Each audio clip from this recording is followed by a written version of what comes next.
Right right Venkatareddy గారు right మీ దగ్గరకు వస్తాను. రైట్ దిలీప్ కుమార్ నమస్కారం అండి.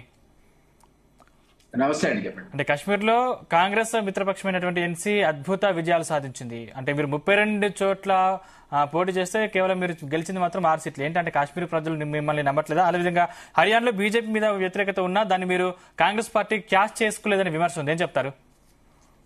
మీకు ప్యానెల్లో ఉన్న పెద్దలందరికీ నమస్కారం. ఇస్ అ ఫ్యాక్ట్ కదా, ఇప్పుడు హర్యానాలో వచ్చేవరకల్లా కొన్ని ఫ్యాక్టర్స్ షల్జా గ్రూప్ కానీ లేకపోతే హుడా గ్రూప్ కానీ ఈ రెండు ఒక కోఆర్డినేషన్ తో చేసి ఉంటే దీనికంటే బెటర్ రిజల్ట్స్ వచ్చాయని మనకు అర్థం అవుతాం.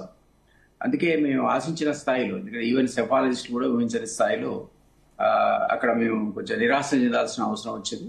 అండ్ బీజేపీకి అది థర్డ్ టైం విక్టరీ అనేది ఒక రకంగా మాలో ఉన్నటువంటి రకరకాల డిఫరెన్సెస్ వల్ల ఆ అడ్వాంటేజ్ వచ్చినట్టు కనపడుతుంది. ఎందుకంటే యాంటీ ఇన్కమెన్సీ ఉండేది, 10 years ఆల్రెడీ జరిగిపోయింది. ఇంతమంది మిత్రులు అన్నట్టుగా రైతులకు సంబంధించిన చట్టాల మీద తీవ్ర వ్యతిరేకత ఉంది, రకరకాల ధర్నాలు జరిగినాయి.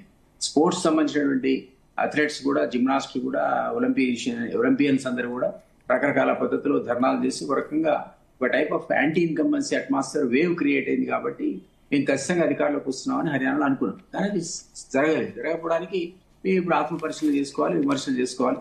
ఒక అవకాశాన్ని కోల్పోయాము. ఒక రకంగా మా చేతిలో వచ్చినట్టే వచ్చి చేదారిపోయింది కొన్ని చిన్న చిన్న తప్పిదాల వల్ల. సో అది డెఫినెట్లీ మేము ఆలోచించుకోవాల్సి వస్తుంది, సమీక్ష చేసుకోవాల్సి వస్తుంది అనేది మీరు చెప్పిన దాంట్లో నేను కంప్లీట్ గా ఏకీభవిస్తున్నాను. జమ్మూ కాశ్మీర్కి వచ్చేవరకల్లా ఆర్టికల్ 370 రద్దు అనేది యూనిలాటరల్ చేశారు కాబట్టి అక్కడ ఉన్నటువంటి ఇంపాక్ట్ డెఫినెట్ గా అగెన్స్ట్ బీజేపీ ఉంటుంది, అందులో అనుమానం లేదు. జమ్మూకి వచ్చేవరకల్లా కొంత ప్రభావం తక్కువ ఉంటే ఉండొచ్చు. కానీ మిగిలిన అన్ని పార్టీలు గతంలో వాళ్ళతో సేరైన పీడీపీ కూడా బీజేపీకి సేరైన పార్టీ, దాని అప్పట్లో ఉన్నటువంటి స్థానాలన్నీ వస్తే ఈసారి అసలు అడ్రస్ లేకుండా ఆల్మోస్ట్ ఓన్లీ 3 places లోనే ఉండే పరిస్థితి.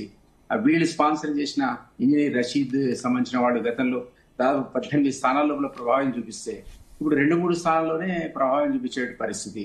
సో బీజేపీకి సేరైన ప్రతి పార్టీ కూడా అక్కడ మీకు దెబ్బతిన్నాయి.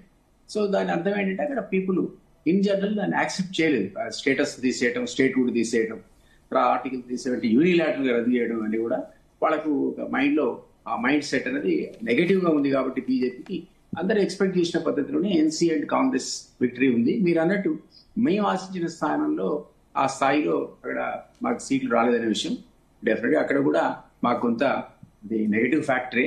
ఇవన్నీ మేము ఆలోచించుకుంటాం. ఏదైనా ఇంతమంది మిత్రుడు అన్నట్టు ఒక ఎలక్షన్ ఒక ఫ్యాక్టరీ మీద, ఒకే ఒక సిచ్యువేషన్ మీద ఆధారపడి ఉండవు. రకరకాల లోకల్ ఫ్యాక్టర్స్, రకరకాల ఇండెక్సెస్ ఉంటాయి అందులో. సో ఇవన్నీ పారామీటర్స్ ను ఒక్కొక్క రాష్ట్రానికి ఒక్కొక్క పద్ధతిగా మనం అన్వయించుకోవాల్సి వస్తుంది. కాబట్టి హర్యానా కాంటెస్ట్ వేరు, జమ్మూ కాశ్మీర్ కాంటెస్ట్ వేరు.